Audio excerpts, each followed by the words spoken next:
Now, Honorable Prime Minister.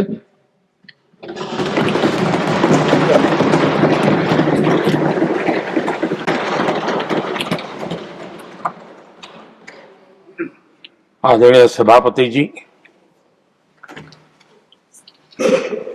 एक ऐसा अवसर है जो हमें इस सदन में हर 2 वर्ष के बाद कुछ भावुक पलों में डुबो देता है। इस विशेष अवसर पर आपने मुझे अपनी भावनाएं प्रकट करने के लिए जो अवसर दिया, इसके लिए मैं आपका बहुत बहुत आभारी हूं। आदरणीय सभापति जी, सदन के अंदर अनेक विषयों पर चर्चाएं होती हैं। हर किसी का बहुत ही महत्वपूर्ण योगदान होता है। कुछ खट्टे मीठे अनुभव भी रहते हैं, लेकिन आज जब ऐसा अवसर आता है तो स्वाभाविक रूप से दलगत भावना से ऊपर उठ करके हम सबके भीतर एक समान भाव प्रकट होता है। यार, ये हमारे साथी अब किसी और विशेष काम के लिए आगे बढ़ रहे हैं। यहां से जो साथी विदाई ले रहे हैं, कुछ फिर से आने के लिए विदाई ले रहे हैं और कुछ विदाई के बाद यहां का अनुभव लेकर के समाज जीवन में कुछ न कुछ विशेष योगदान के लिए जा रहे हैं। जो जा रहे हैं लेकिन आने वाले नहीं हैं, उनको भी मैं कहना चाहूंगा कि राजनीति में कोई फुल स्टॉप नहीं होता है। भविष्य आपका भी इंतजार कर रहा है और आपका अनुभव, आपका योगदान राष्ट्र जीवन में हमेशा हमेशा बना रहेगा। आदरणीय सभापति जी, इस सदन में जो भी सदस्य माननीय हमारे विदाई ले रहे हैं, कुछ सदस्य ऐसे हैं जिनको शायद उस समय जाने का समय कार्यकाल आएगा जब सदन नहीं चलता होगा। कुछ है जिनको ऑलरेडी सदन के दरमियान ही विदाई मिल रही है। लेकिन ये जाने वाले सभी माननीय सांसदों का बहुत ही उत्तम योगदान है, इसलिए लेकिन मैं जरूर कहूंगा,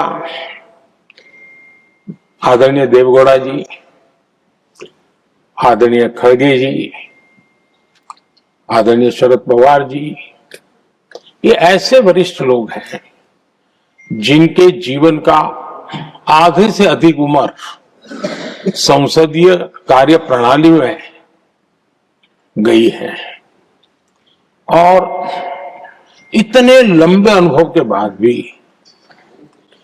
सभी नए सांसदों ने सीखना चाहिए वैसे समर्पित भाव से सदन में आना, जो भी हमसे उनसे बन सकता है उतना योगदान करना,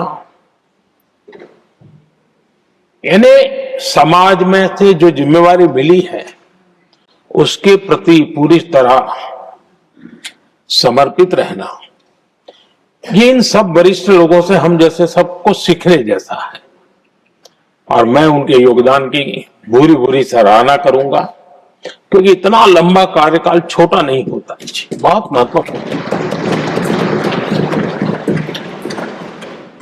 उसी प्रकार से हमारे उपसभापति जी हरिवंश जी विदाई ले रहे हैं। हरिवंश जी को लंबे समय तक इस सदन में अपनी जिम्मेवारी निभाने का अवसर मिला है। बहुत ही मृदुभाषी,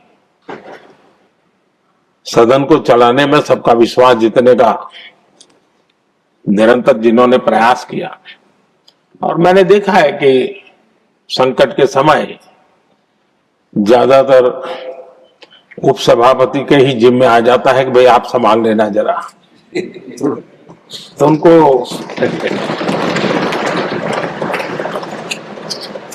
एक लंबा एक्सपीरियंस होता है, सबको जान भी लेते हैं, भली बात ही जान लेते हैं, लेकिन उनका भी योगदान। और जब भी, और मैंने देखा कि जब सदन का समय नहीं होता है तो देश के कोने में कहीं न कहीं वो यूथ के साथ मिलना जुलना, देश की परिस्थितियों के संबंध में उनको अवगत कराना, उनमें एक देश के प्रति संवेदनाएं पैदा करने का वो निरंतर काम। वे कलम के धनी तो है ही हैं, लेकिन कर्म कठोर के नाते भी मैं कहूंगा कि उन्होंने भारत के हर कोने में जाकर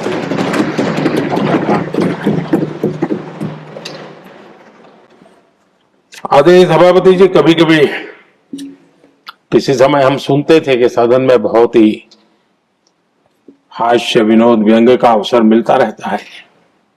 इन दिनों शायद धीरे धीरे कम होता जा रहा है, क्योंकि 24/7 मीडिया की दुनिया ऐसी है कि हर कोई कॉन्शियस रहता है। लेकिन हमारे आठवले जी है जी, सदाबहार है।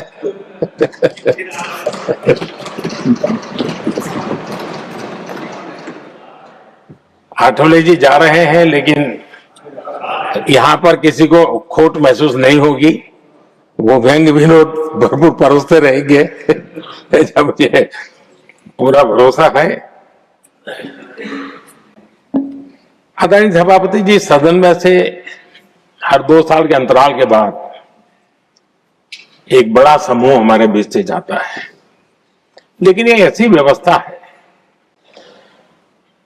कि जो नया समूह आता है उनको बाकी जो लंबे समय से 4 साल से बैठे हुए साथी हैं, अनुभव है, नए लोगों को तुरंत उनसे कुछ न कुछ सीखने का अवसर मिलता है। और इसलिए एक प्रकार से यहां की जो विरासत है वो कंटिन्यू प्रोसेस हमेशा रहती है। ये बहुत बड़ा लाभ होता है। मुझे पक्का विश्वास है कि जिनको इस बार जाना नहीं है वो भी जो नए माननीय सांसद आएंगे उनको उनके अनुभव का लाभ मिलेगा और उनका योगदान भी सदन को और समृद्ध करेगा, ऐसा मेरा पूरा विश्वास है। आदरणीय सभापति जी, हम लोग जानते हैं कि जीवन में या सार्वजनिक जीवन में जब भी कोई महत्वपूर्ण निर्णय करना होता है तो परिवार के लोग बैठ करके मन बना लेते हैं कि ऐसा करना है, लेकिन फिर भी कहते हैं अरे ऐसा करो, उनसे जरा पूछ लीजिए, एक सेकंड ओपिनियन ले लीजिए किसी वरिष्ठ से। और घर में वरिष्ठ नहीं कहेंगे, मोहल्ले में देखो भाई वो काफी अनुभवी है, जरा उनसे पूछ लो एक बार उनका मन क्या करता है।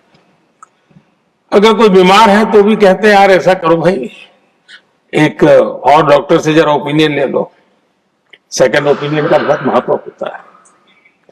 मैं समझता हूं हमारी संसदीय प्रणाली में इस सेकंड ओपिनियन की बहुत बड़ी ताकत रही है। एक सदन में कुछ निर्णय होता है, दूसरे सदन में फिर आता है सेकंड ओपिनियन के लिए। अगर इस सदन में होता है तो उस सदन में जाता है सेकंड ओपिनियन के लिए। और ये सेकंड ओपिनियन उस सारी बहस को, उस सारे निर्णय प्रक्रिया को एक बहुत बड़ा नया आयाम दे देती है। और वो मैं समझता हूं कि हमारी निर्णय प्रक्रिया को समृद्ध करती है।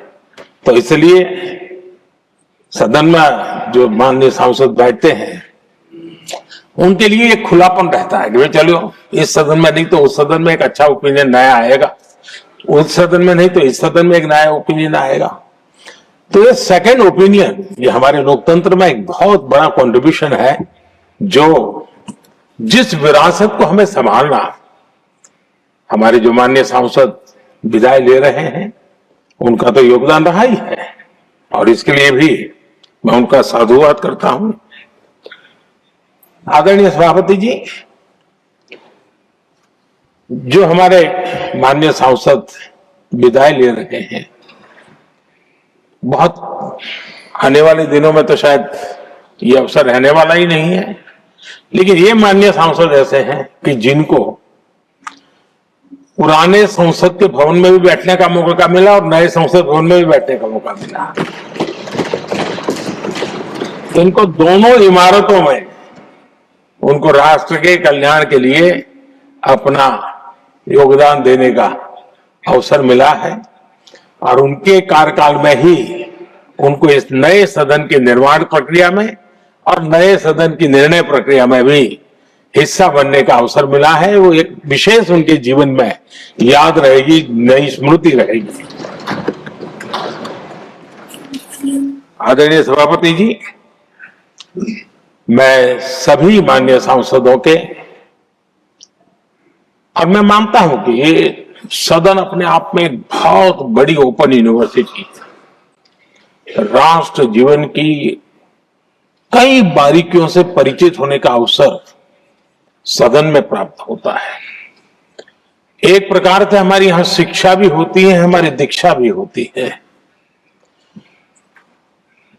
ये 6 साल यहां जो रहने का अवसर मिलता है, वो जीवन को गढ़ने का, राष्ट्र जीवन के घड़तर में योगदान का तो महत्व है ही है, क्योंकि निर्णय प्रक्रिया का हिस्सा है, लेकिन स्वयं के जीवन को गढ़ने का भी एक अमूल्य अवसर होता है। और इसलिए जब माननीय सांसद यहां आते हैं, उस समय की उनकी जो भी सोच, समझ और क्षमता है, जब जाते हैं तो अनेक गुना वो बढ़ती है, उसका विस्तार होता है, अनुभव की एक बहुत बड़ी ताकत होती है। और तब जाकर के जाने के बाद राष्ट्र जीवन का उनका निरंतर योगदान बना रहे। वे अपने तरीके से व्यवस्था के तहत हो सकते हैं, व्यवस्था के तहत न हो सके, लेकिन उनका अमूल्य योगदान मिलता ही रहे राष्ट्र जीवन के निर्माण में। उनका अनुभव हमेशा हमेशा उपयोगी हो, ये मेरी उन सभी माननीय सांसदों को मेरी शुभकामनाएं हैं। और मैं फिर से एक बार सभी माननीय सांसदों के योगदान का गौरवगान करता हूं, साधुवाद करता हूं। बहुत बहुत धन्यवाद।